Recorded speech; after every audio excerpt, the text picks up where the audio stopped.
RDX reports, debates and exclusives. நிகழ்வுகளை ஆழமாகவும் அரசியல் சார்பற்றும் நடுநிலையோடும் விவாதிக்கிறது. Reports, debates, exclusives.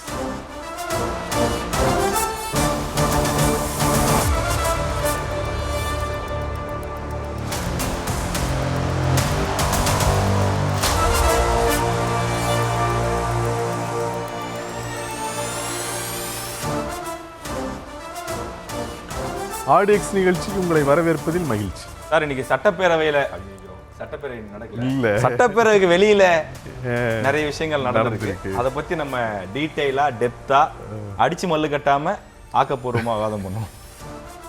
அரசியல் லாவணி வேணான்றியா? ஆமா சார். சரி, தலைப்பு செய்தியை பார்த்துருவோம். சார் சொன்னீங்கன்னா கேட்டுக்கிறேன். ஏன்பா தோல்விக்கு பிறகு மறுசீரமைப்பு, மாற்றத்திற்கு தயாராகும் திமுக, ஜென்சி இளைஞர்களை ஈர்க்குமா? இளைஞர்களுக்கு அதிக வாய்ப்பளிக்கும் வகையிலும் புதிய ரத்தத்தை பாய்ச்சும் வகையிலும் திமுகவில் அதிரடியான அமைப்பு ரீதியான மறுசீரமைப்பு, பணிகளை தீவிரப்படுத்தவும் நிர்வாக வசதிக்காகவும் கட்சி ரீதியான மாவட்டங்களின் எண்ணிக்கை 78 116 அதிகரிப்பு, மாறிவரும் சூழலை கருத்தில் கொண்டு ஜென்சி தலைமுறையினரை ஈர்க்கும் வகையிலும் அரசியல் நடவடிக்கைகளுக்கு திட்டமிடும் திமுக.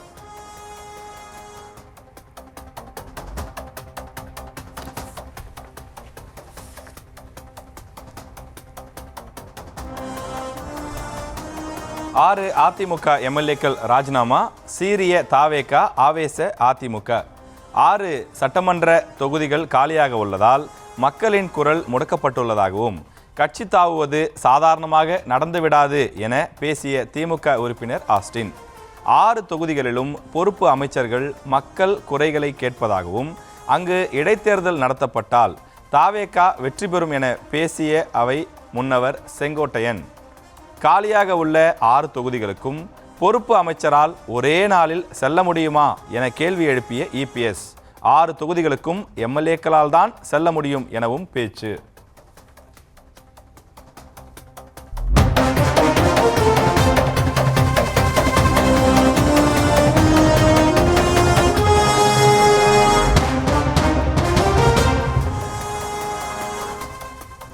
இந்தியாவின் அரசியல் வரலாற்றை மாற்றி எழுத துடிக்கிறது ஜென்சி தலைமுறை.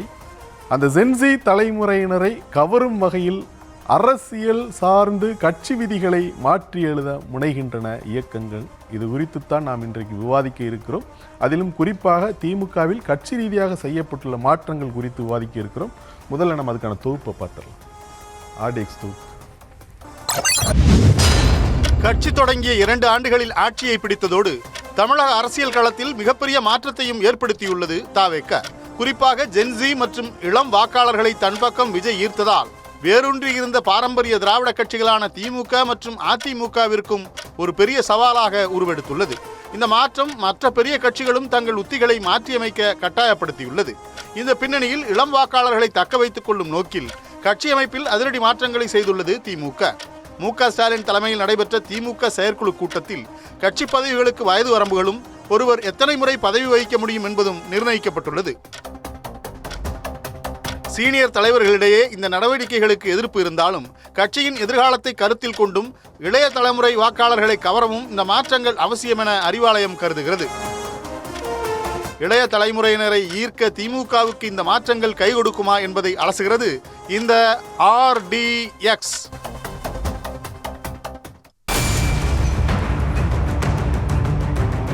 இந்த கருணாநிதியினுடைய வாழ்வு முடிந்தாலும் திராவிட முன்னேற்ற கழகத்தினுடைய வாழ்வு முடியாது. நம்ம தவறுகளை முதல்ல நாம ஒத்துக்கணும். எதிர்கட்சிகளை பார்த்தா வணங்குகிற கை நம்ம கட்சிகளை பார்த்தா வணங்குறது இல்லை. 74 கால திராவிட முன்னேற்ற கழகம் நாம போர் அடிக்குதுன்னு சொல்லி அரசியலுக்கு வந்தவங்க, போராட வந்தவங்க. ஊருக்கே வெளிச்சம் கொடுக்கிற விளக்குக்கு தனக்கு கீழே இருக்கக்கூடிய இருட்டு தெரியாது. கம் பேக் கொடுக்கறதுல நாம தான் ஸ்பெஷலிஸ்ட்.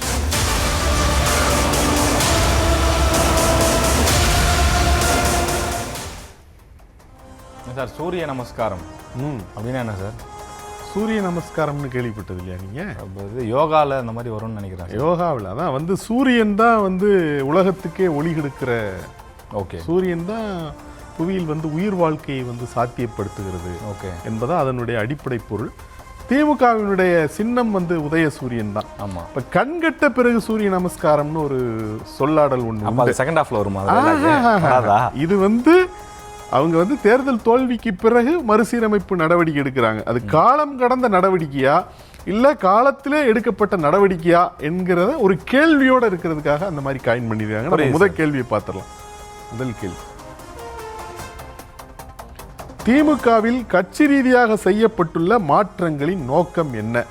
இதுக்கு நம்ம கிட்ட செய்தியாளர் பாரி கார்த்திக், அண்ணா அறிவாலய செய்தியாளர் இருக்கிறார்ல, அவர்கிட்ட போயிடலாம்.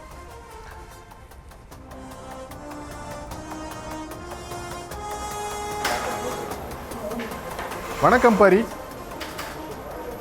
வணக்கம் சார். இப்போ திமுகவில் வந்து இந்த கட்சி ரீதியாக செய்யப்பட்டுள்ள மாற்றங்கள் அல்லது மறுசீரமைப்பு, அதனுடைய நோக்கம் என்ன? அது குறித்த விவரங்களை சொல்லுங்கள்.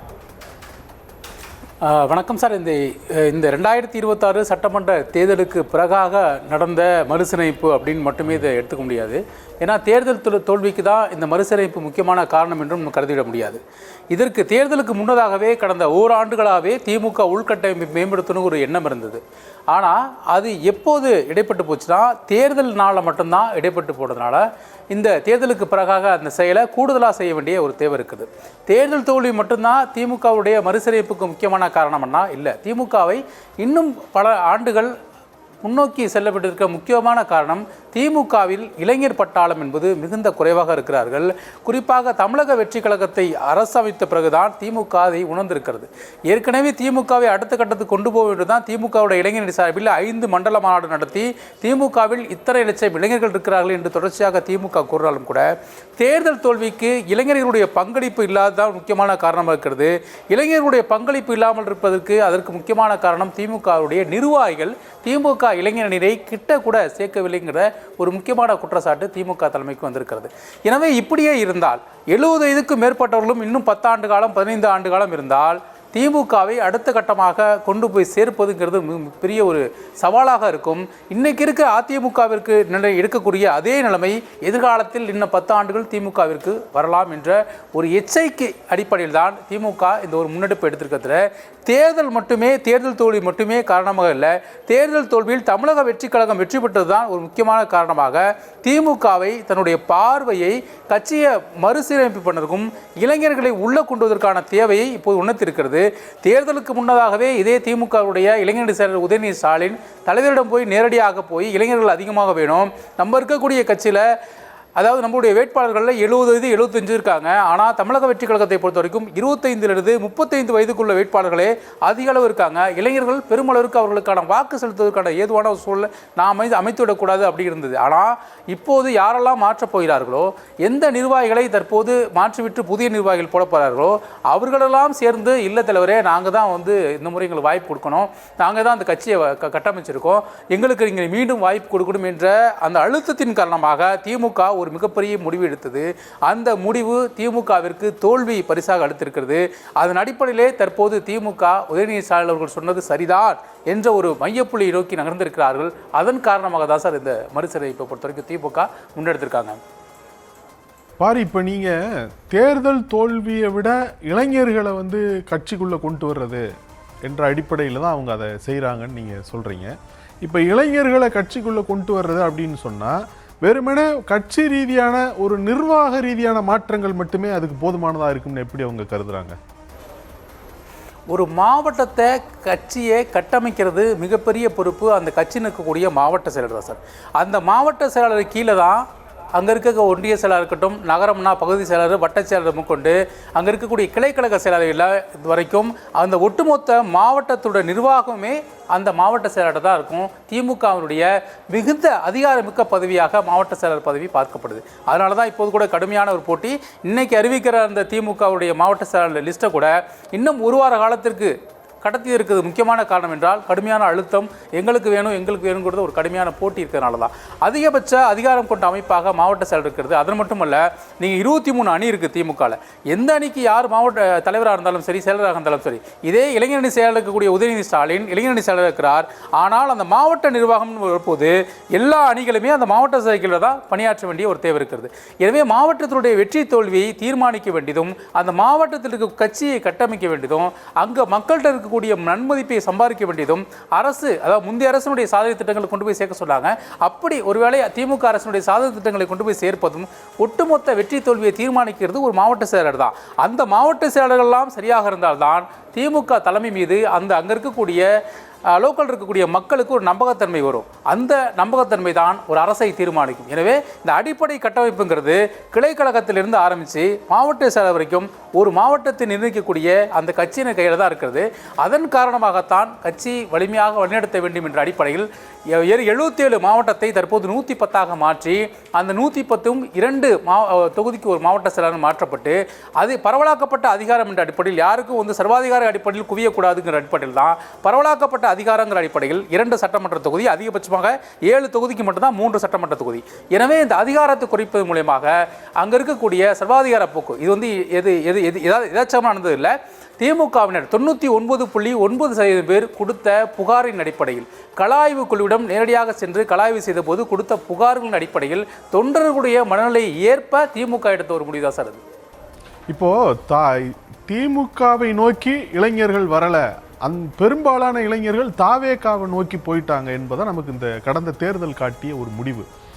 இது எதனால் அப்படி இளைஞர்கள் தாவேகா பக்கம் போயிட்டாங்க, அல்லது திமுக பக்கம் ஏன் வரல அப்படிங்கிற அந்த இஷ்யூ அட்ரஸ் பண்ணிட்டாங்களா திமுகவில்?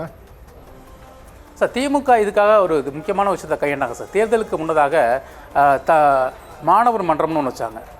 குறிப்பாக கல்லூரி கொண்டு போய் சேர்க்கிறது, அதாவது திராவிட இயக்க கொள்கைகளை போய் கல்லூரிகளில் போய் சேர்க்கறதுக்காக மாணவர் இயக்க மன்றங்கள் உருவாக்குனாங்க. மாணவர்கள் மூலிமா அதை முன்னெடுத்தாங்க. இளைஞர்கள் எங்கிட்ட தான் இருக்காங்க, தமிழக வெற்றி கழகத்தில் இல்லை அப்படின்னு சொல்லிட்டு தான் வடக்கு மண்டலம், தெற்கு மண்டலம், மேற்கு மண்டலம், மத்திய மண்டலம் 5 மாநாடு நடத்தி ஒரு மாநாட்டுக்கு 1,75,000 பேர் கூப்பிட்டு இத்தனை நிர்வாகிகளே எங்கிட்ட இருக்காங்க அப்படின்னு சொல்லிட்டு புதிய நிர்வாகிகள்லாம் போட்டாங்க. அப்படி இருந்தும் இளைஞர்கள் ஏன் திமுகவை நோக்கி அவர்கள் வாக்கு செலுத்தவில்லை என்றால் அதற்கு முக்கியமாக காரணமாக இருக்கிறது அங்கே இருக்கக்கூடிய மாவட்ட செயலாளர்கள் வெளிப்படையாகவே உதயநிதி ஸ்டாலின் அவர்களிடம் குற்றச்சாட்டு வைத்திருக்கிறார்கள். எங்களை தேர்தல் வேலைக்கு கூட பயன்படுத்த திமுகவினுடைய மாவட்ட கழகம் தயாராக இல்லை, எங்களை தேர்தல் வேலைக்கு கூட அணுகவில்லை, எங்களுக்கு பதவி கொடுத்து நாங்கள் என்ன செய்தோம், நாங்கள் ஏன் இந்த கட்சியில் இருக்க வேண்டும் என்று வெளிப்படையாகவே அவங்க இந்த குற்றச்சாட்டை வச்சிருக்காங்க சார். இதன் மட்டுமே காரணம் இல்லை, இளைஞர்கள் உள்ள வரத அங்கே இருக்கக்கூடிய மாவட்ட செயலாளர்கள் விரும்பல. ஏன்னா அங்கே இருக்கக்கூடிய மாவட்ட செயலாளர்கள் தங்களுடைய வாரிசுகளுக்கு போட்டியாக இந்த இளைஞர்கள் வந்துவிடக்கூடாது என்பதற்காக அவர்கள் கட்சியை கூட பலி கொடுக்க தயாராக இருந்தார்கள். ஆனால் தங்களுடைய சுழலத்திற்காக தான் நல்லா இருக்கணும், தான் மட்டும்தான் மாவட்ட செயலாளர் இருக்கணும்னு நினைச்சாங்க. அதன் காரணமாகத்தான் நிறைய இடங்களில் இளைஞர்கள் அவமானப்படுத்தப்பட்டார்கள். அதன் காரணமாக அவர்கள் தமிழக வெற்றி கழகத்தை நோக்கி பயணிக்கிறது திமுக இளைஞர்களை சேர்ந்தவர்களே தவிர்க்க முடியாமல் ஒரு காரணமாச்சு. அதையெல்லாம் உணர்ந்துதான் திமுக ஒரு மாற்றத்தை முயற்சி செஞ்சிருக்காங்க சார். உங்களுடைய விவரங்களுக்கு நன்றி கார்த்தி.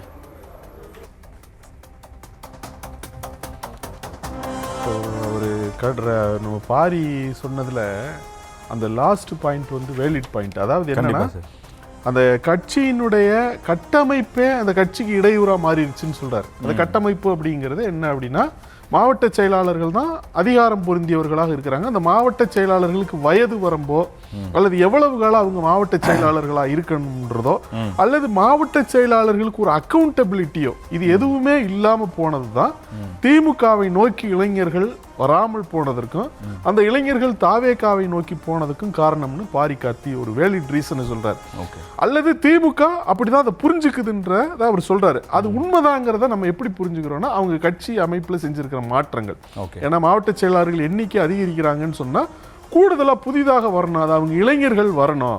அது மட்டும் இல்லாம அவங்களுக்கு ஒரு வயது வரம்பு நிர்ணயிக்கிறது, அவங்க எத்தனை டேர்ம் மாவட்ட செயலாளராக இருக்க முடியும். ஏன்னா அது ஒரு கட்சி எப்பவுமே செய்யறதுல இல்லை, இந்த மாதிரியான ஒரு வேலையை செய்யறதுல. அப்ப அப்படி ஒரு செய்ய வேண்டிய ஒரு நிர்பந்தம் அவங்களுக்கு ஏற்பட்டிருக்கு. அப்ப அந்த கட்சி அமைப்பையே முற்றாக அவர்கள் மாற்றி அமைத்திருக்கிறார்கள் என்பது போல நாம புரிந்து கொள்கிறோம் பாரி கார்த்தி சொல்றதுல இருந்து. நீங்க எப்படி பாக்குறீங்க? இல்லை சார், இப்போ கேள்வி என்ன அப்படின்னா, திமுகவில் கட்சி ரீதியாக செய்யப்பட்டுள்ள மாற்றங்களின் நோக்கம் என்ன நோக்கத்துக்காக திமுக பண்ணுது? இந்த 75 ஆண்டு காலத்தில் இல்லாத ஞானோதயம் ஏன் இன்றைக்கு வருகிறது அப்படிங்கிறது ஒரு கேள்வியாக இருக்குது. திமுக அவர்களே சொல்வது போல பலமுறை தோல்வி. திமுகவை போல தோற்ற இயக்கமும் கிடையாது, திமுகவை போல வெற்றி பெற்ற இயக்கமும் கிடையாது என்பது அவர்களுக்கு. அப்போ இத்தனை வருஷம் செய்யாத சீர்திருத்தத்தை இப்போது செய்திருக்கிறார்கள் என்றால் காரணம் தாவேகா தலைவர் விஜய். அந்த உண்மையை யார் சொல்ல மறுத்தாலும் மறைத்தாலும் உண்மை அதுதான். இப்போ இதை பார்க்கக்கூடிய மக்கள் வந்து 2 கருத்தையும் கேட்பாங்கல்ல. பாரியா அவர்கள் சொல்லியிருக்காங்க, நீங்கள் சொல்லியிருக்கீங்க, இப்போ நான் சொல்கிறேன், எது உண்மைங்கிறத மக்கள் புரிஞ்சுப்பாங்க. இப்போ ஏன் இப்போ செய்கிறாங்கன்னா, தாவேகா என்ற புது பிளேயர் ஆட்டத்துக்குள்ளே வந்திருக்காரு. அவர் வந்து டோட்டலாக இதுவரை ஆடினதெல்லாம் கேமே கிடையாது, இந்த கேமை மொத்தமாக கலைங்க அப்படின்னு சொல்லி கலைச்சி போடுறாங்க. ஏனென்றால் இன்றைக்கு இளைஞர்கள் அவர்களுடைய வாக்குகளை மட்டும் இல்லாமல் அவர்களை சுற்றி இருக்கக்கூடிய பெற்றோர், உற்றார் உறவினர், மாமன் மச்சான், பெண் கொடுத்தோர், பெண் எடுத்தோர் அத்தனை பேருடைய வாக்குகளையும் விசில் சின்னத்தில் ஊதி விட்டார்கள். அது இனிமேல் நடக்கக்கூடாது என்பதற்காகத்தான் போட மறந்த காடினுடைய ஒரு அடிப்படையாக இல்லாத நம்ம பேசிய ஒரு விஷயமாக அந்த விஷயம் வந்திருக்கு அப்படிங்கிறத நம்மளால் பார்க்க முடியுது சார். இப்போ ஏன் அதெல்லாம் சொல்கிறோம் அப்படின்னா, ஏதோ ஒரு ஆணவமாக பேசுகிறோம் அந்த மாதிரிலாம் கிடையாது. இது வந்து ஏற்கனவே செய்திருக்கப்பட வேண்டிய ஒரு மாற்றம். இன்றைக்கி வந்து இப்போ இயல்பாக எழக்கூடிய கேள்வி என்னென்னா, 70 வயது கடந்தவர்களை வந்து மாவட்ட செயலாளர் பொறுப்பு வந்து நீக்கிறாங்க. அப்போ இத்தனை வருஷமாக கட்சிக்காக உழைத்தவர்கள், இப்போ ஒரு ஏவா வேலு அவர்களையோ, இப்போ அங்கே இருக்கக்கூடிய மற்ற தலைவர்கள், இப்போ 13 பேர் பார்த்தீங்கன்னா இன்றைக்கி வந்து இந்த பட்டியலிருந்து வெளியே போகக்கூடிய ஒரு சூழல் ஏற்பட்டிருக்கு சார். என்ன அப்படின்னா 13 தலைவர்கள் வந்து இவங்க வந்து நம்ம கிட்ட கார்டு இருக்கு, நம்ம அடுத்த கேள்வியில் பார்ப்போம். Okay sir. ஸோ அப்படி இருக்கக்கூடிய சூழலில் வந்து பார்த்தீங்கன்னா மாற்றத்தை நோக்கி போகக்கூடிய ஒரு சூழல் ஏற்பட்டிருக்கிறது. இந்த மாற்றம் வந்து அவர்களுக்கு வந்து ஏற்றத்தை கொடுக்குமா, அல்லது தாவேகாவினர் சொல்லக்கூடிய விஷயம் என்ன அப்படின்னா, இனிமேல் திமுக வெற்றி பெற முடியாது அப்படின்ற ஒரு கூற்றை சொல்றாங்க. அது உண்மையா, எது உண்மை என்பதை மக்கள் தான் முடிவு செய்ய வேண்டும். இளைஞர், அதாவது திமுக தலைவர் மு க ஸ்டாலின் அவர்களே ரொம்ப அருமையாக ஒரு கருத்து சொன்னார். திமுக ஊருக்கெல்லாம் வெளிச்சம் கொடுத்தது, கீழே இருக்கக்கூடிய இருட்டை மறந்து விட்டது என்று சொல்கிறார். அப்போ முதல்ல நீங்கள் உங்கள் குடும்பத்தில் கட்சியினுடைய கொள்கைகளை, நம்முடைய பணிகளை எல்லாம் எடுத்து பேசுங்கள். நீங்கள் செல்லக்கூடிய நிகழ்ச்சிகளிலும் திருமண வீடுகளுக்கும் செல்லும் போது அங்கு நம் கட்சியை பற்றி பேசுங்கள், அரசியல் பேசுங்கள், நம்முடைய 75 ஆண்டுகால சாதனைகளை பேசுங்கள் என்று திமுக தலைவர் அவர்கள் சொல்கிறார். அதை திமுக மறந்து விட்டதாக சொல்கிறார். இனிமேல் அதை செய்ய போவதாகவும் சொல்லியிருக்கிறார்கள். இல்லை, இப்போ நீங்கள் அமைப்பு ரீதியாக அப்படின்னு பார்த்தீங்கன்னா திமுக ஒரு வலிமையான கட்சி. கண்டிப்பா இந்திய அரசியல் வரலாற்றில் அந்த கட்சிக்குரிய தனித்துவம் அதுதான். ஒரு வகையில் பல கட்சிகள், உதாரணமாக பாஜக கூட இந்த மாதிரியான இவங்க அமைப்பு ரீதியாக என்னென்ன செய்கிறாங்க, ஒரு கட்சியை வலுப்படுத்துறதுக்கு, அந்த கட்சியினுடைய கட்டமைப்பு இன்டாக்டாக இருக்கிறதுக்கு இதெல்லாம் என்ன செய்கிறாங்கங்கிறத பார்த்ததாகவும் அதன் அடிப்படையில் அவங்க நடவடிக்கைகள் எடுத்தாகவும் கூட சொல்லுவாங்க. இப்போ உதாரணம் வந்து தேர்தல் முடிவுக்கு பிறகு அதிமுகவிலிருந்து எம்எல்ஏக்கள் வந்து ராஜினாமா செஞ்சுட்டு அங்கே போனாங்க. இன்னும் சொல்ல போனால் நம்பிக்கை வாக்கெடுப்பின் போது ஆதரிச்சே வாக்களிச்சுட்டு திரும்ப கட்சிக்குள்ள வந்தாங்க. ஏன் அது திமுகவில் அப்படி ஒன்று நடக்கலை அப்படிங்கிறதையும் நம்ம யோசிக்கணும். திமுகவும் அதே போல தான் எதிர்கட்சி வரிசையில் தான் இருக்குது. அதிமுக 3வது இடத்து தள்ளப்பட்டோம், அது எதிர்கட்சி வரிசையில் தான் இருக்குது. அது ஏன் நடக்கலைன்னா, அந்த கட்டமைப்பு ரீதியான பலம் என்பது திமுகவுக்கு எப்பவுமே உண்டு. அதனால திமுகவினுடைய கட்டமைப்பை நாம் குறைத்து மதிப்பிட முடியாது. ஒன்று என்ன காரணம்னா, விஜய் வந்து நம்ம எம்ஜிஆர் மாதிரி நம்ம திரும்ப சொல்றோம். ஸோ அப்போ எம்ஜிஆருக்கு மேலன்னு சொல்றாங்க, எம்ஜிஆருக்கு மேலன்னு தாவேகாரவங்க சொல்றாங்க. ஆனால் விஜய் வந்து அதை மறுத்துட்டாரு. அப்படியெல்லாம் நான் சொல்லக்கூடாது, அவர் எம்ஜிஆர் வந்து அவர் ஒரு மக்கள் தகம், அவர் தான் சொல்லிட்டார். ஆனால் கட்சியில் இருக்கிறவங்க அப்படி சொல்றாங்கன்னு நினைக்கிறேன். ஆனாலும் எம்ஜிஆர் இருந்த போது கூட திமுக வந்து மீண்டும் ஆட்சிக்கு வர முடியாதுன்னு தான் சொன்னாங்க. ஆனால் 13 ஆண்டுகள் கழித்து திமுக வந்து ஆட்சிக்கு வந்தது நம்ம பார்த்தோம். நிச்சயமா. அதனால 2வது கேள்விக்கு போயிடலாமா? அப்படியே சொல்லலாம், கம்பேக் கொடுத்துருக்கணும் சொல்லலாம். 2வது கேள்வி, கட்சி மறுசீரமைப்பில் பதவிகள் பறிக்கப்படுவதை திமுக மூத்த தலைவர்கள் ஏற்பார்களா? முதல்ல நமக்கு அவர் ஸ்டாலினுடைய பேச்சு இருக்கு, அதை பார்த்தல. ஸ்டாலினுடைய பேச்சு, நிர்வாகிகளோட செயல்பாடுகள், அதையும் நாம் மறைக்க தேவையில்லை. நம்ம தவறுகளை முதல்ல நாம் ஒத்துக்கணும், வெளிப்படையாக ஒத்துக்கணும். ஏன்னா இது ஒரு தனி மனிதனுடைய தவறாக இருந்தாலும் அதில் பாதிக்கப்படுறது 75 ஆண்டு கால திராவிட முன்னேற்ற கழகம். தோல்விக்கு பிறகு ஒவ்வொருத்தரும் ஒரு காரணம் சொல்கிறாங்க. ஒவ்வொரு தொகுதியாக பார்த்து குறைகளை கண்டுபிடிச்சு ஆளை மாற்றுறதை விட முழுமையான ஒரு சுய பரிசோதனை வேணும்னு நான் முடிவெடுத்தேன். அந்த வகையில் திராவிட முன்னேற்றக் கழகத்தினுடைய நிர்வாக அமைப்பில் பல மாறுதல்களை செய்ய இருக்கிறேன். இதெல்லாம் கடுமையானதாக தான் இருக்கும், சிலருக்கு கசப்பானதாக இருக்கும். கசப்பு தான் உடம்புக்கு நன்மை செய்யும். நீங்கள் எல்லாரும் அதுக்கு ஒத்துழைப்பு கொடுக்க வேண்டும் என்று நான் கேட்டுக்கொள்கிறேன். அப்படி என்ன புதிதாக ஒரு வரம்பு கட்டியிருக்கிறாங்க அப்படிங்கிறதுக்கு நம்மகிட்ட ஒரு இது இருக்குது, அதை அந்த டிஸ்பிளே பார்த்துடலாம் சார்.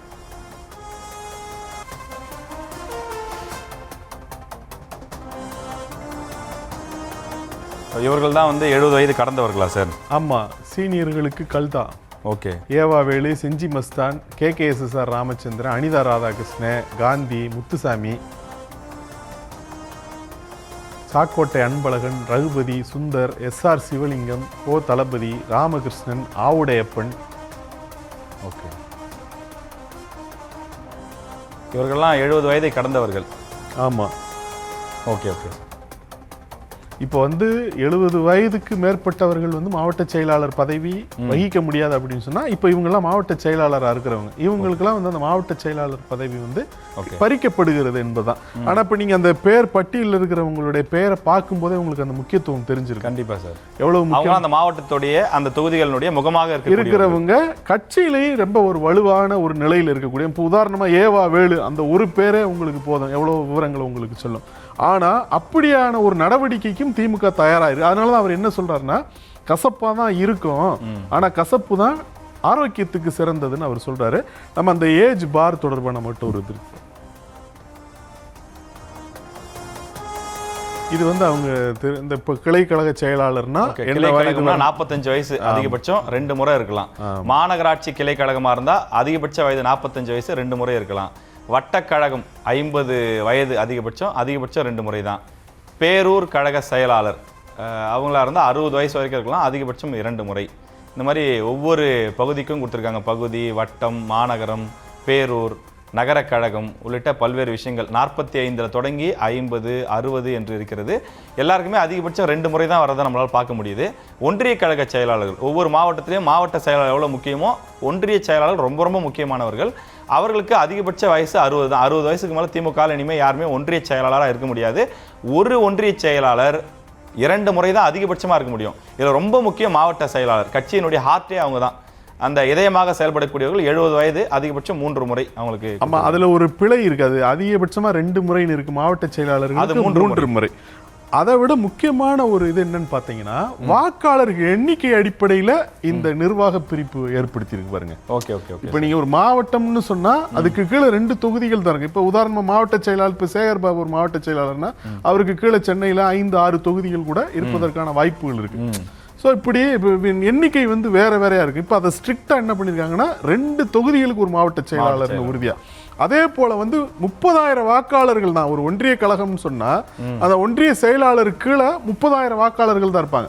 அதாவது வாக்காளர்கள் எண்ணிக்கை அடிப்படையிலும் இந்த நிர்வாக பதவிகளை வந்து அவங்க உருவாக்கி இருக்கிறாங்க.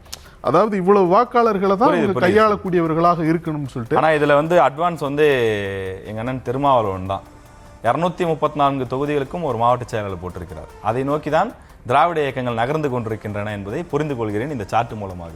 அப்போ வந்து இந்த கட்சி மறுசீரமைப்பில் பதவிகள் பறிக்கப்படுவதை திமுக மூத்த தலைவர்கள் ஏற்பார்களா? எப்படி ஏற்பார்கள்? நல்லா இருக்கே உங்க கதை, நல்ல கதையா இருக்கே. அதாவது ஒரு கேள்வியை வந்து கேட்கறதுல வந்து குறைஞ்சபட்ச நியாயமாவது இருக்கணும். திமுக தலைவர் மரியாதைக்குரிய முன்னாள் முதலமைச்சர் மு.க. ஸ்டாலின் அவர்கள் ரொம்ப அழகா வாழைப்பழத்தில் ஊசி போடுவது போல சூப்பரா ஒரு விஷயத்த சொல்றாரு. மருந்து கசப்பாக தாங்க இருக்கும், குடிக்கும்போது கசப்பாக தான் இருக்கும், கொஞ்சம் குடிச்சிருங்க, ஆனால் அதுக்கப்புறம் உடம்புக்கு நன்மை பயக்கும்ன்ற. நான் அதே கேள்வி கேட்குறேன். கீழே இருக்கக்கூடிய 84 மாவட்ட செயலாளர்கள் நோக்கி கேட்கக்கூடிய திமுக தலைமை, அந்த மருந்தில் ஒரு பாலாடையை தான் ஏன் குடிக்கக்கூடாது?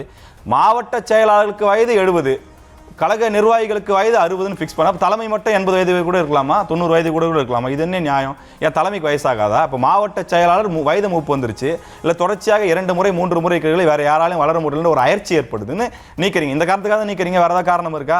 சரியா செயல்படலாம் நீக்கிறீங்க. முத்துசாமி சரியா செயல்படலையா? ஏவாவில் சரியா செயல்படலையா? MRK அவர்களுக்கு 69 வயசு, அடுத்த வருஷம் நீக்க போறீங்க, அவர் சரியா செயல்படலையா?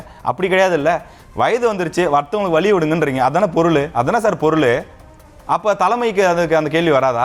ஏற்கனவே திமுக தலைவராக இருந்த கலைஞர் கருணாநிதி அவர்கள் தெளிவாக சொல்கிறார், திமுக ஒன்றும் சங்கர மடமல்லைன்னு 100க்கு 100 முறை சொல்லியிருக்காரா இல்லையா சார்?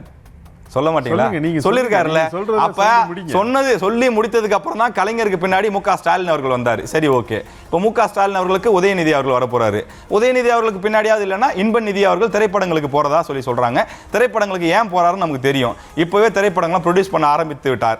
அப்படி இருக்கும்போது அடுத்த திமுக தலைவராக அவர் வருவதற்கான வாய்ப்பு இருக்கிறது வெளிப்படையாக சமூக வலைதளங்களில் பேசப்படுது.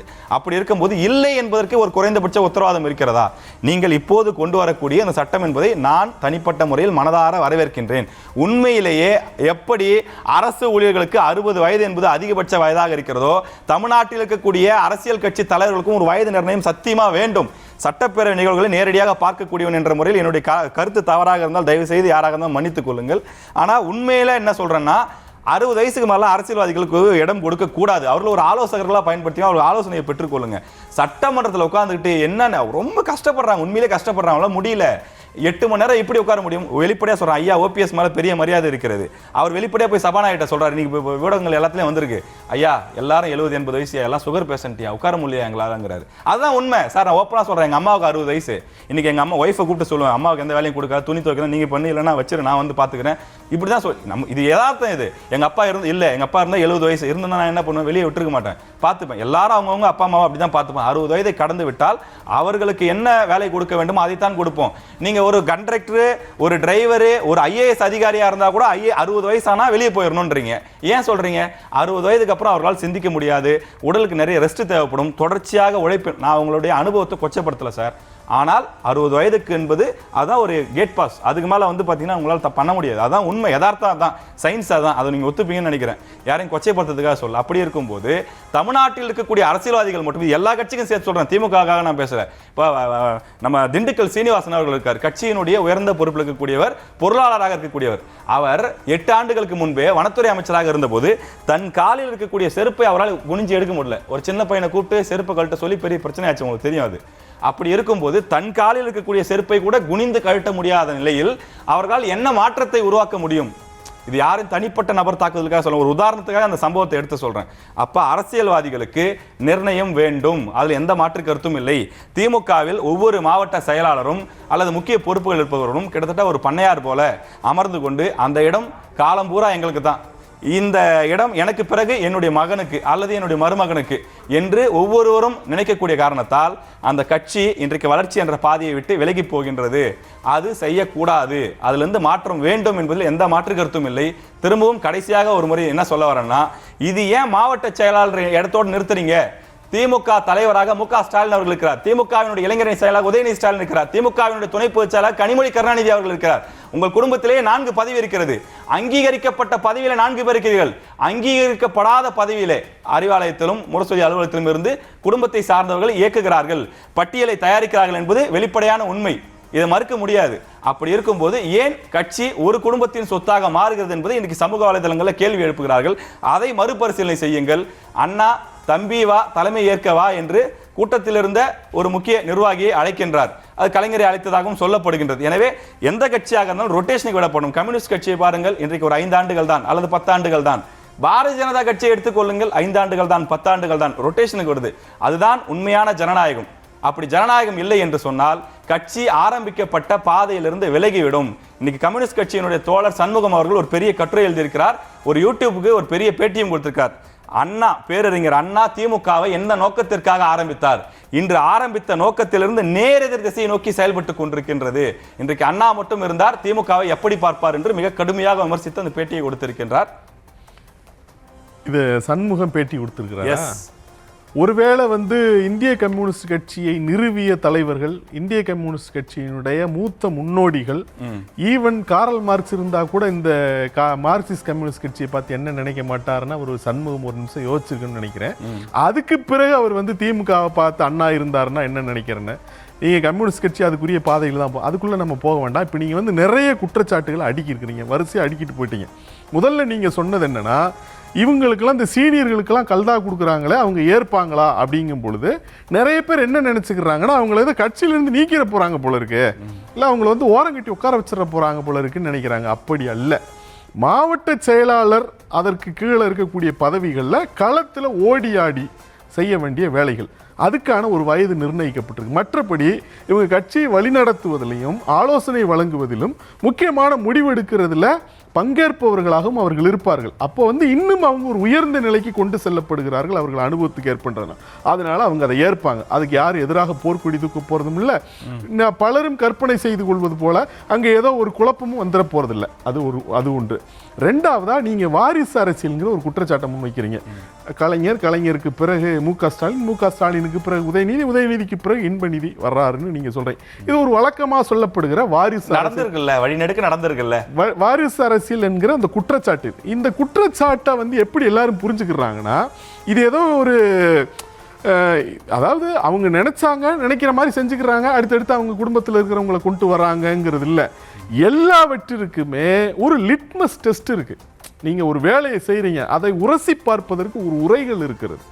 அந்த உரைகள்ல உரசி பார்த்து தான் அது சரியா தப்பான்னு முடிவு. நம்முடைய அகநிலைவாதத்திலிருந்து மனம் போன போக்கிலிருந்து அதை பேசக்கூடாது. கலைஞருக்கு பிறகு மு.க. ஸ்டாலின் வந்தார் திமுக தலைவராக. அந்த திமுக தலைமைக்கு திமுகவில் இருக்கிறவர்கள் அனைவரும் வந்து கட்டுப்பட்டார்கள். அதுக்கு யாராவது மறுப்பு தெரிவிச்சாங்களா? அதுக்கு எதிராக யாராவது கொடி பிடிச்சாங்களா? சொந்த அண்ணன் மு.க. அழகிரி பிடிச்சார். அவர் ஒரே ஒருத்தர் தான். அவரை தவிர நீங்க வேற யாரையாவது சொல்ல முடியுமா? மு.க. அழகிரியினுடைய நிலை இன்னைக்கு என்னன்னு நீங்க பாத்துங்க. அப்ப திமுகவை கட்டுக்கோப்பாக வழி நடத்துகிற திறன் மு.க. ஸ்டாலினுக்கு இருக்கு. அவர் திமுக தலைமைக்கு பொருத்தமானவர் என்பவர் நிரூபிச்சிருக்கிறார். நீங்க அப்படிதான் பார்க்கணும். நீங்க கலைஞருடைய பிள்ளைங்கிறதுனாலே மு.க. ஸ்டாலின் கொண்டு வரப்பட்டிருந்தாருன்னு சொன்னா வேற எந்த தலைமை பண்புகளுமே அவருக்கு இல்லைன்னா திமுக என்ற கட்சி இன்னைக்கு என்ன நிலைமைக்கு போயிருக்கோம்? இல்ல. அதை விட தேர்தல் அவர் நின்னார். கலைஞர் மறைவுக்கு பிறகு ஒரு எதிர்க்கட்சி தலைவராக பணியாற்றியவர், எதிர்க்கட்சி தலைவராக பணியாற்றி இந்த தேர்தலை எதிர்கொண்டு அந்த தேர்தலில் அவர் வெற்றி பெற்றிருக்கிறார். அவரை வந்து மக்களும் ஏற்றிருக்கிறார்கள் முதலமைச்சராக. அப்போ ஜனநாயகத்துல மக்கள் என்ன சொல்றாங்கிறத நம்ம பார்க்கணும். வெறுமனே வாரிசு என்பதற்காக வந்து அவர் அந்த தலைமை பண்போ, கட்சியை வழிநடத்துகிற பண்போ, அரசை வழிநடத்துகிற பண்போ இல்லாதவராக இருந்தா அந்த பேச்சு நம்ம பேசலாம். ஆனா அவர் அதை நிரூபிச்சிருக்காரு. அதே போலதான் உதயநிதி ஸ்டாலின்.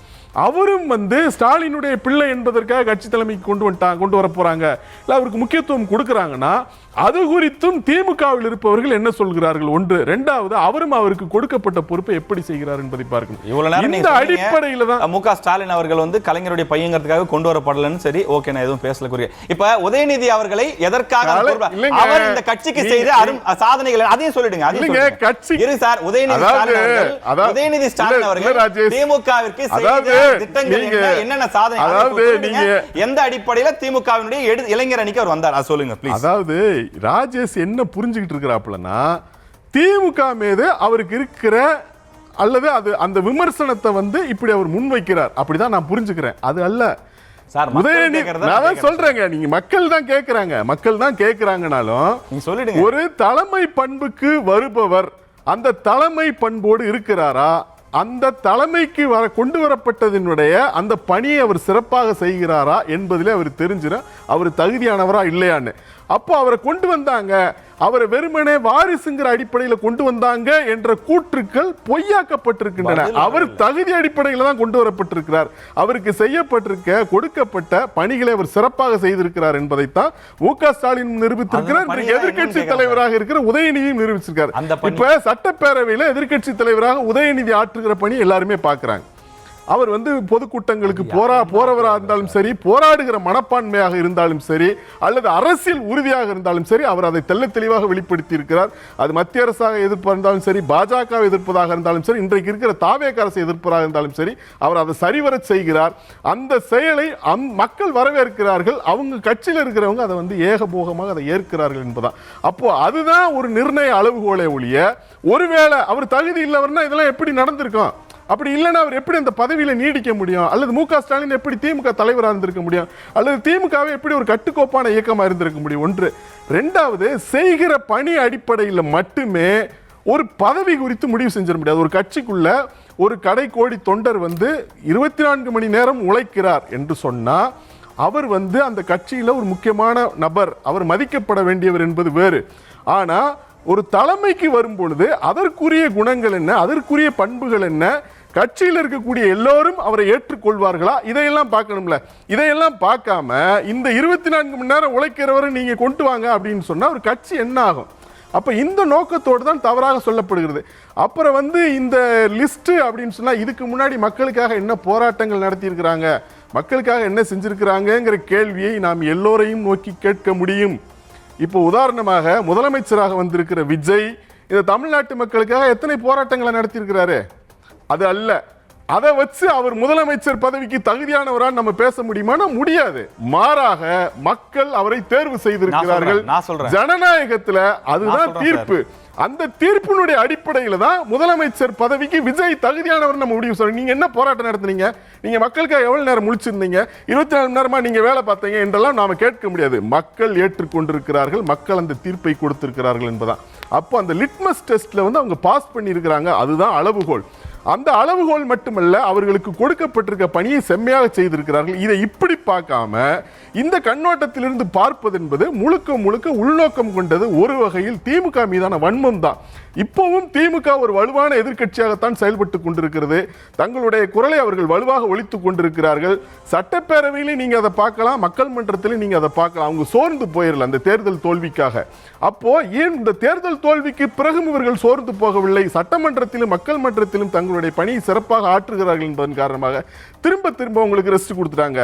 இப்போ அமைச்சர் நிர்மல்குமார் அதை திரும்ப திரும்ப சொல்லிட்டு இருக்காரு, உங்களுக்கு ரெஸ்ட் கொடுத்துட்டாங்க, ஓய்விடுங்க என்பதெல்லாம் என்னன்னா, இதன் பிறகும் இவர்கள் வந்து எழுந்து நிற்கிறார்களே, அவர்கள் அந்த வீச்சாக அந்த பணிகளை செய்கிறார்களே என்பதனுடைய வன்மம் என்பதை தாண்டி எப்படி அதை நம்ம சொல்ல முடியும்? திமுக வந்து சட்டப்பேரவையிலே வலுவாக செயல்படுகிறார்களா இல்லையே என்பதை நாட்டு மக்கள் அறிவார்கள். ஒன்று. இன்னொன்று வந்து சார் சொல்கிறாரு திமுகவிலிருந்து அந்த எல்லாரும் ஏற்றுக்கிட்டாங்கல்ல, மு க ஸ்டாலின் அவர்கள் வந்தார் ஏற்றுக்கிட்டாங்க, உதயநிதி வந்தார் ஏற்றுக்கிட்டாங்கன்னு.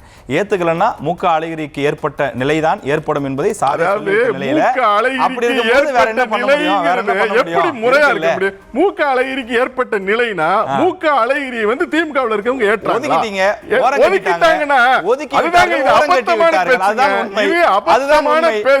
நான் அறிவிக்கிற தலைமை நீ ஏற்கணும், ஏற்கலன்னா ஒதுக்கிடுவோம். தலைவராக கடலூர் புகழேந்தியோ அல்லது சாமிநாதன் அவர்களோ இருந்தபோது இவ்வளவு முக்கியத்துவம் ஏன் கொடுக்கப்படவில்லை? அவர்கள் வரும்போது மட்டும் ஏன் கொடுக்கப்படுகின்றது? உதயநிதி அவர்கள் அரசியலுக்கு வரும் முன்பு என்ன செய்தார்? அதுக்கு என்ன சொல்லுங்க? விஜய் அவர்களை பத்தி கேக்குறீங்க. விஜய் அவர்கள் முடிச்சிட்டியா? இந்த அபத்தத்திலிருந்து எல்லாருமே புரிஞ்சுக்கிறாங்க. நீங்க விஜய் முதலமைச்சர் ஏத்துக்கணும், இல்லன்னா நாங்க உங்களை ஓரம் கட்டுறோம் அப்படி சொல்லி முதலமைச்சர் பதவியில் விஜய் உட்கார வச்சிருக்காங்க. இல்ல, அது தவறு.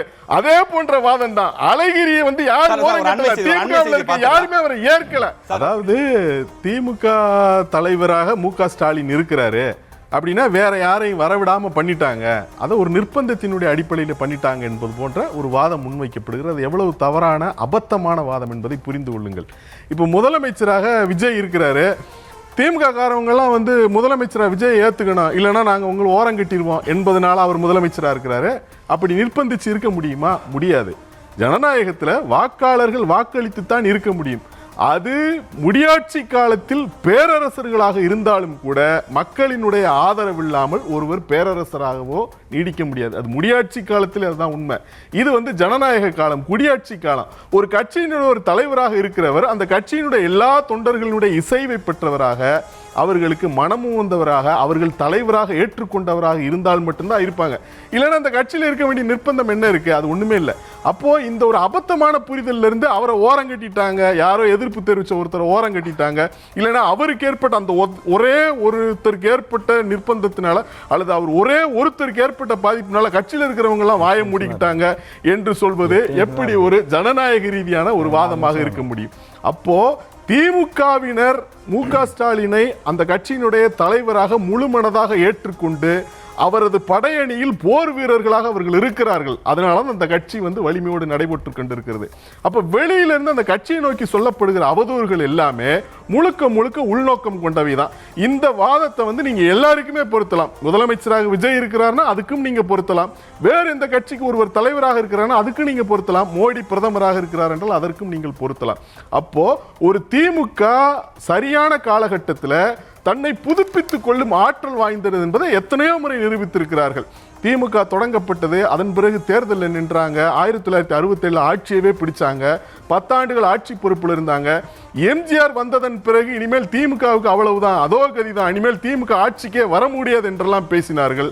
ஆனாலும் கூட திமுக உறுதியாக மக்கள் மத்தியில் நின்று மீண்டும் அவங்க ஆட்சி பொறுப்புக்கு வந்தாங்க. எப்படி அதிமுக 30 ஆண்டுகள் ஆண்டதோ அதுபோல திமுக 30 ஆண்டுகள் ஆண்டிருக்கு. எம்ஜிஆர் வந்தப்ப சொல்லப்பட்ட அதே பேச்சுக்கள் தான் இப்போதும் சொல்லப்படுகிறது. தாவேகா கூட ஒன்னு டிவிகே இன்னொன்னு டிஎம்கே தான், வெறும் டிவிகே தான் அப்படின்னு சொல்ல முடியுமா? முடியாது. டிவிகேவே கூட டிஎம்கேவை நோக்கி பேசி பேசிதான் டிஎம்கேவை எதிரியாக சித்தரித்தான் இந்த அரசியல் களத்திலே நிற்க வேண்டிய ஒரு சூழல் இருக்கிறது. அப்படிப்பட்ட ஒரு வலிமையான கட்சி ஒரு கட்சி ரீதியான மாற்றங்களை செய்கிற போது அது பல கண்ணோட்டங்கள்ல இருந்து அவங்க செய்யறாங்க. முக்கியமாக இளைய தலைமுறையினர் இளைஞர்கள் கட்சிக்குள் வருவதற்கான தடைகள் இருக்கின்றன என்பதை அவங்க புரிஞ்சுக்கிட்டு நிர்வாக ரீதியான மாற்றங்களை அவர்கள் செய்கிறார்கள். அந்த நிர்வாக ரீதியான மாற்றங்கள் இளைஞர்களை உள்ளே கட்சிக்குள்ளே கொண்டு வருவதற்கும் அந்த கட்சிக்குள்ள ஒரு வயதுக்கு மேல இருக்கிறவங்களை இன்னும் உயர்வான ஆலோசனை வழங்கக்கூடிய அல்லது மாநில அளவில் கட்சியை வழிநடத்துகிற பொறுப்புகளுக்கும் கொண்டு போயிட்டு மாவட்ட அளவில் இருக்கிறவங்களுக்கு அந்த குறிப்பிட்ட வயசுக்குள்ள கொடுக்குறாங்க. இதை இப்படி புரிஞ்சுக்காம மாறாக நீங்க ஏன் மு.க. ஸ்டாலினை மாத்தல அப்படின்னா உங்களுடைய நோக்கம் என்ன? அழிஞ்சு போயிடணும்ன்றதானே? அதுக்கு பதில் சொல்லுங்க. அதுதான் சொல்றேன். அதான் நீங்க எதுக்கு இந்த கேள்வியை கேட்கறீங்க? திமுக அழிஞ்சு போயிடணும்ன்றதானே? இந்த கெட்ட எண்ணத்திலிருந்து தான் இந்த கேள்வி எழுப்பப்படுகிறது. அதுக்குதான் சொன்னேன், மு.க. ஸ்டாலினை ஏன் மாத்தல? திமுக காரங்களை அது மாத்தணும்னு சொன்னாங்களா? திமுக காரங்க ஒரு எதிர்ப்பு தெரிவிச்சாங்களா? ஒரு கட்சி முழுமையாக ஏற்றுக்கொண்ட ஒருவர் தான் தலைவராக இருக்க முடியும். அவர் தலைவராக இருக்கிறாரு. ஒரு மக்கள் முழுமையாக ஏற்றுக்கொண்டவர் தான் எதிர்க்கட்சி தலைவராக இருக்க முடியும். உதயநிதி எதிர்க்கட்சி தலைவராக இருக்கிறார், கட்சி பொறுப்புகள் இருக்கிறாங்க. அப்ப அவங்க அந்த பொறுப்புகளை வகிக்கிறார்கள் என்று சொன்னா அவங்க அதற்கு தகுதியானவர்கள், அதற்குரிய பணிகளை செய்கிறார்கள், அதை செம்மையாக செய்கிறார்கள் என்றுதான். மீண்டும் மீண்டும் இந்த குற்றச்சாட்டை அல்லது இப்படி இது போன்ற ஒரு வன்மத்தோட ஒரு கருத்தை சொல்றது என்னன்னா, திமுகவை அழிக்க முடியவில்லையே என்கிற ஒரே ஒரு வயிற்றெரிச்சலை தவிர வேற என்ன இருக்க முடியும்? ஓகே, இப்போ ரஹ்மான் சார் சொன்னதுக்கெல்லாம் பதில் சொல்லிடணும். என்ன அப்படின்னா, ஏடிஎம்கே போல தமிழ்நாட்டில் திமுகவும் 30 ஆண்டுகள் ஆட்சி செய்திருக்கின்றது கிடையாது. தமிழ்நாட்டில் அதிமுக 31 ஆண்டுகள் ஆட்சி செய்திருக்கின்றது. திமுக ஆட்சிக்கு அதிலிருந்து பிரிந்து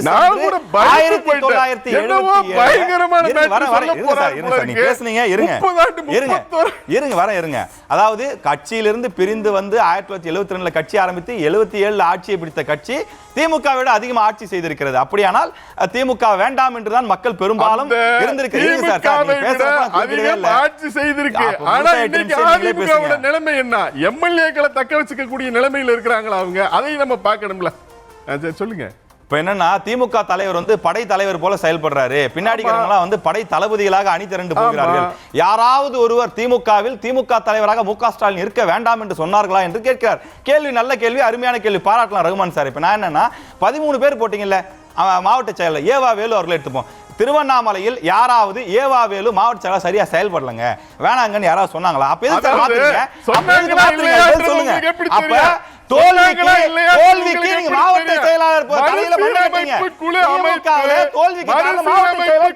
அமைத்து அந்த குழு கொடுத்த அறிக்கையினுடைய அடிப்படையில ஒவ்வொரு தொண்டருக்கும் ஒவ்வொரு கடைக்கோடி தொண்டரிடமும் கருத்து கேட்டுத்தான் இந்த வேலையை செஞ்சிருக்காங்களே ஒழிய அதை சர்வாதிகாரமா செய்யல. அதற்காக மறுசீரமைப்பு குழு போடப்பட்டது. அந்த குழு மாவட்ட வாரியாக போயிருக்கிறது. மாவட்ட வாரியாக போய் ஒரு தொண்டத்தையும் கருத்து கேட்டிருக்கிறது. அதனுடைய அடிப்படையில் தான் எடுத்திருக்கிறாங்க. மாவட்ட செயலாளர் பதவி பறிப்பு அல்ல, மாவட்ட செயலாளர் பதவிக்கும் உயரமாக அவர்களை கொண்டு போறாங்க. இதை ஏன் நீங்க இப்படி சிறுமைப்படுத்தி புரிஞ்சுக்கிறீங்க? இப்படி சிறுமைப்படுத்தி புரிஞ்சுக்கிறதுல இப்படி ஒரு குற்றச்சாட்டு சொல்றீங்க. மாவட்ட அளவிலேயே ஏவா வேலுவை முடக்கணும், மாநில அளவில் கொண்டு வருவோம், இது அவருக்கு உயரம் தானே. அதை எப்படி அந்த மாவட்டத்தில் இருக்க தொண்டர்கள் மறுப்பாங்க? அப்ப திமுக தொண்டர்களிடம் கருத்து கேட்டு அவர்களுடைய எல்லா ஃபீட்பேக்கையும் வாங்கி கொண்டு அதையும் பரிசீலனை செய்து அந்த நடவடிக்கை எடுத்திருக்கிறாங்க. அந்த நடவடிக்கையும் அவர்களை சிறுமைப்படுத்துகிற நடவடிக்கை இல்ல, சிறுமைப்படுத்துகிற நடவடிக்கை என்று சித்தரிப்பவர்களுக்கு தான் சிறுமையான நோக்கம் இருக்கு. இன்னும் 1 நிமிஷம் தான் இருக்கு, அதே நீங்களே பேசுறீங்க. அதே நான் என்ன சொல்ல போறேன் அதுல போய் 8 நிமிஷம் அது நீங்களே பேசுறீங்க. நீங்களே பேசுறீங்க. மூணாவது கேள்வி, இப்ப ராஜேஷ் கோவப்பட்டா மூணாவது கேள்வி எடுங்கப்பா. திமுகவில் செய்யப்பட்டுள்ள மாற்றங்கள் இளைஞர்கள் மத்தியில் கட்சியின் செல்வாக்கை உயர்த்துமா? க்ளோஸ் பண்ணுங்க. நீங்களே க்ளோஸ் பண்ணிடுங்க. முழுசா நீங்களே பேசிட்டீங்க, நீங்களே பேசுறீங்க, நான் பேச மாட்டேன். என்ன இப்படி கோவப்பட்டு? இல்லை நீங்களே பேசுறீங்க சார், ப்ளீஸ். சரி, ராஜேஷ் கடுமையான கோபத்திற்கு போயிட்டாரு அவரு. அதாவது என்னன்னா, இந்த மாற்றங்கள் இளைஞர்கள் மத்தியில் கட்சியினுடைய செல்வாக்கை உயர்த்தும் என்கிற அடிப்படையில் திமுக இப்படி ஒரு நடவடிக்கையை அவங்க எடுத்திருக்கிறாங்க.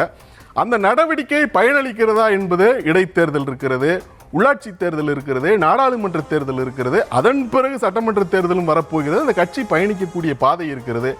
அதில் அதை அவங்க திரும்பி பார்த்து சுய பரிசோதனை செய்து கொள்வார்கள் என்று நம்புவோம்.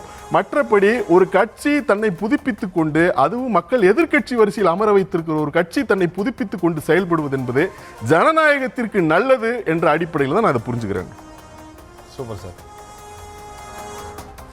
ஆர்டிஎக்ஸ் நிகழ்ச்சி இத்துடன் நிறைவு பெறுகிறது. நாளை மீண்டும் ஒரு தலைப்புடன் சந்திப்போம். நன்றி.